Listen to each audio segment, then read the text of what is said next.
नमस्कार दोस्तों, आइए सुनते हैं मुंशी प्रेमचंद्र के द्वारा लिखी कहानी पैपू जी। सिद्धांत का सबसे बड़ा दुश्मन है मुरव्वत। कठिनाइयों, बाधाओं, प्रलोभनों का सामना आप कर सकते हैं दृढ़ संकल्प और आत्मबल से, लेकिन एक दिली दोस्त से बेमुरव्वत तो नहीं की जाती। सिद्धांत रहे या फिर जाए। कई साल पहले मैंने जनेऊ हाथ में लेकर प्रतिज्ञा की थी कि अब कभी किसी की बारात में नहीं जाऊंगा, चाहे इधर की दुनिया उधर हो जाए। ऐसी विकट प्रतिज्ञा करने की जरूरत क्यों पड़ी, इसकी कथा लंबी है और आज भी उसे याद करके मेरी प्रतिज्ञा को जीवन मिल जाता है। बारात थी कायस्थों की। समधी थे मेरे पुराने मित्र। बारातियों में अधिकांश जान पहचान के लोग थे। देहात में जाना था। मैंने सोचा चलो 2-3 दिन देहात की सैर रहेगी। चल पड़ा। लेकिन मुझे ये देखकर हैरत हुई कि बारातियों की वहां जाकर बुद्धि ही कुछ भ्रष्ट हो गई। बात बात पर झगड़ा और तकरार। कभी कन्या पक्ष वालों से मानो लड़ने को तैयार। ये चीज नहीं आई, वो चीज नहीं भेजी, ये आदमी है या जानवर, पानी बिना बर्फ के कौन पिएगा, गधे ने बर्फ भेजी भी तो 10 सेर। पूछो 10 सेर बर्फ लेकर आंखों में लगाएं या किसी देवता को चढ़ाएं। अजब चिल्ल पो मची हुई थी। कोई किसी की सुनता ही नहीं था। समधी साहब सिर पीट रहे थे कि उनके यहाँ उनके मित्रों की जितनी दुर्गति हुई उसका उन्हें उम्र भर खेद रहेगा। वो क्या जानते थे कि लड़की वाले इतने गवार हैं। गवार क्यों, मतलब ही कहिए। कहने को शिक्षित हैं, सभ्य हैं, भद्र हैं, धन भी भगवान की दया से कम नहीं, मगर दिल के इतने छोटे। 10 सेर बर्फ भेजते हैं, सिगरेट के एक डिबिया भी नहीं। फंस गया और क्या। मैंने उनसे बिना सहानुभूति दिखाए कहा, सिगरेट नहीं भेजे तो कौन सा बड़ा अनर्थ हो गया। खमीरा तंबाकू तो 10 सेर भेज दिया है, पीती क्यों नहीं घोल घोल कर। मेरे समधी मित्र ने विस्मय भरी आंखों से मुझे मानो कानों पर विश्वास ना हो ऐसी अनीति बोले, आप भी अजीब आदमी है खमीरा, यहाँ कौन पीता है। मुद्दत हुई लोगों ने गुड़ गुजिया और फुर्सियां गुदड़ी बाजार में बेच डाली। थोड़े से दकियानूसी अब भी हुक्का गुड़गुड़ाते हैं, लेकिन बहुत कम। यहाँ तो ईश्वर की कृपा से सभी नई रोशनी, नए विचार, नए जमाने के लोग हैं और कन्या वाले ये बात जानते हैं, फिर भी सिगरेट नहीं भेजी। यहाँ कई सज्जन 8-10 डिबिया रोज पी जाते हैं। एक साहब तो 12 तक पहुंच जाते हैं और 4-5 डिबिया तो आम बात है। इतने आदमियों के बीच में 500 डिबिया भी ना हो तो क्या हो। और बर्फ देखी आपने, जैसे दवा के लिए भेजी है। यहाँ इतनी बर्फ घर घर आती है, मैं तो अकेला ही 10 सेर पी जाता हूँ। देहातियों को कभी हगल ना आएगी, पढ़ लिख कितने भी जाएं। मैंने कहा, तो आपको अपने साथ एक गाड़ी सिगरेट और टन भर बर्फ लेते आना चाहिए था। वो स्तंभित हो गया। आप भंग तो नहीं खा गए। जी नहीं, कभी उम्र भर नहीं खाई। तो फिर ऐसी उलझुल बातें क्यों करते हैं। मैं तो संपूर्णता अपने होश में हूँ। होश में रहने वाला आदमी ऐसी बातें नहीं कर सकता। हम यहाँ लड़का ब्याहने आए हैं। लड़की वालों को हमारी सारी फरमाइशें पूरी करनी पड़ेंगी, सारी। हम जो कुछ मांगेंगे उन्हें देना पड़ेगा, रो रो कर देना पड़ेगा। दिल लगी नहीं है, ना को चने ना चबवा दे तो कहिएगा। ये हमारा खुला हुआ अपमान है, द्वार पर बुलाकर जलील करना। मेरे साथ जो लोग आए हैं वे नाई कहार नहीं हैं, बड़े बड़े आदमी हैं। मैं उनकी तौहीन नहीं देख सकता। अगर इन लोगों को ये जिद है तो बारात लौट जाएगी। मैंने देखा ये इस वक्त ताव में हैं, इनसे बहस करना उचित नहीं। आज जीवन में पहली बार केवल 2 दिन के लिए इन्हें एक आदमी पर अधिकार मिल गया है। उसकी गर्दन इनके पांव के नीचे है। फिर उन्हें क्यों न नशा हो जाए, क्यों न सिर फिर जाए, क्यों न उस पर दिल खोलकर रोब जमाए। वर पक्ष वाले कन्या पक्ष वालों पर मुद्दतों से हुकूमत करते चले आए हैं और उस अधिकार को त्याग देना आसान नहीं। इन लोगों के दिमाग में इस वक्त ये बात कैसे आएगी कि तुम कन्या पक्ष वालों के मेहमान हो और वे तुम्हें जिस तरह रखना चाहेंगे तुम्हें रहना पड़ेगा। मेहमान को जो आदर सत्कार, चूनी चोकर, रूखा सूखा मिले उस पर उसे संतुष्ट होना चाहिए। शिष्टता ये कभी गवारा नहीं कर सकती कि वो जिनका मेहमान है उनसे अपनी खातिरदारी का टैक्स वसूल करे। मैंने वहां से टल जाना ही मुनासिब समझा।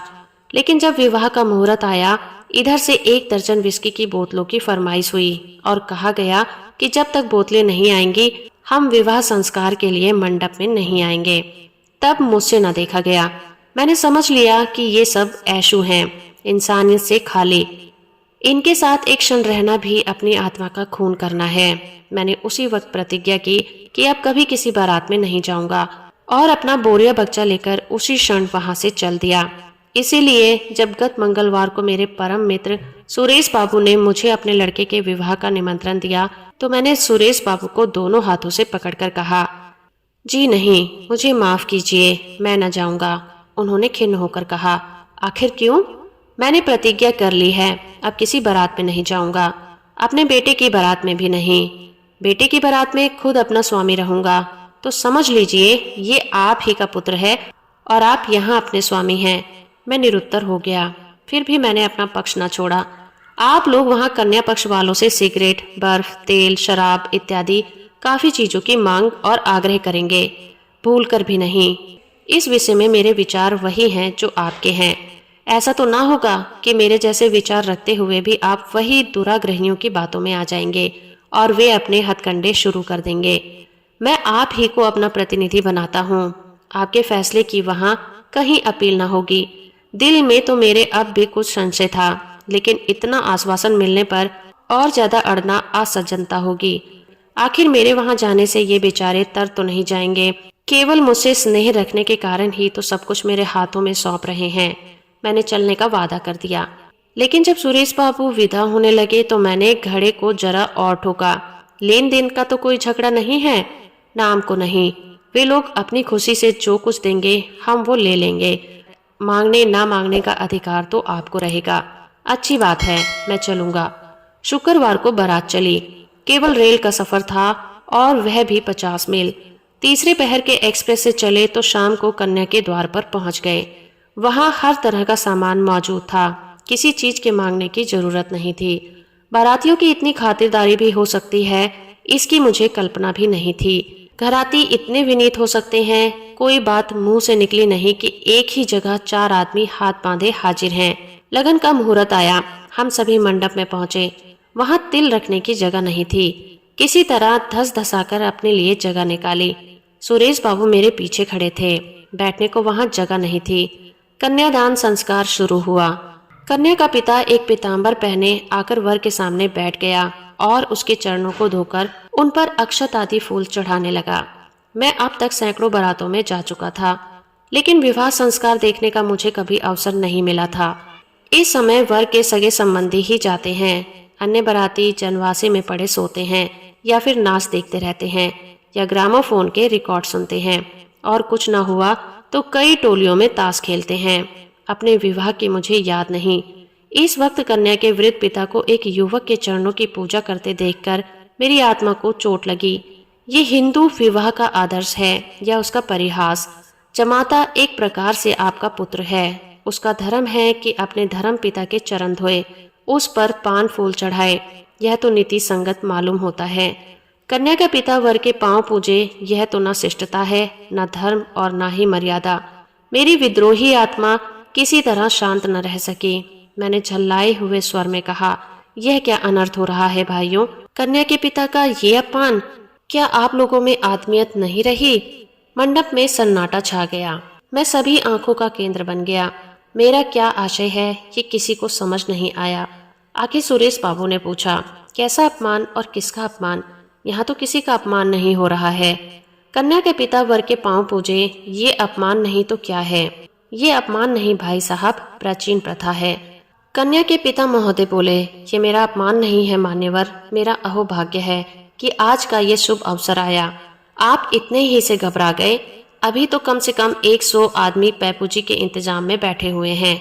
कितने ही तरसते हैं कि कन्या होती तो वर के पांव पूछकर उसका जन्म सफल करते। मैं लाजवाब हो गया। समधी साहब पांव पूंछ चुके तो स्त्रियों और पुरुषों का एक समूह वर की तरफ उमड़ पड़ा और प्रत्येक प्राणी लगा उसके पांव पूछने। जो आता था अपनी हैसियत के अनुसार कुछ न कुछ चढ़ा जाता था। सब लोग प्रसन्नचित और गदगद नेत्रों से ये नाटक देख रहे थे और मैं मन में सोच रहा था, जब समाज में औचित्य का ज्ञान इतना लोप हो गया है और लोग अपने अपमान को अपना सम्मान समझते हैं, तो फिर क्यों ना स्त्रियों की समाज में दुर्दशा हो? क्यों ना वे अपने को पुरुष के पांव की जूती समझें? क्यों ना उनके आत्मसम्मान का सर्वनाश हो जाए? जब विवाह संस्कार समाप्त हो गया तो वर वधु मंडप से निकले तो मैंने जल्दी से आगे बढ़कर उनकी थाल से थोड़े से फूल चुन लिए और एक अर्ध चेतना की दशा में न जाने किन भावों से प्रेरित होकर उन फूलों को वधु के चरणों पर रख दिया और उसी वक्त वहां से घर चल दिया। तो दोस्तों, अभी आप सुन रहे थे मुंशी प्रेमचंद्र के द्वारा लिखी कहानी पैपूजी। उम्मीद करती हूँ ये कहानी और मेरा प्रयास आपको अच्छा लगा होगा। वीडियो को लाइक और चैनल को सब्सक्राइब करना बिल्कुल मत भूलिएगा।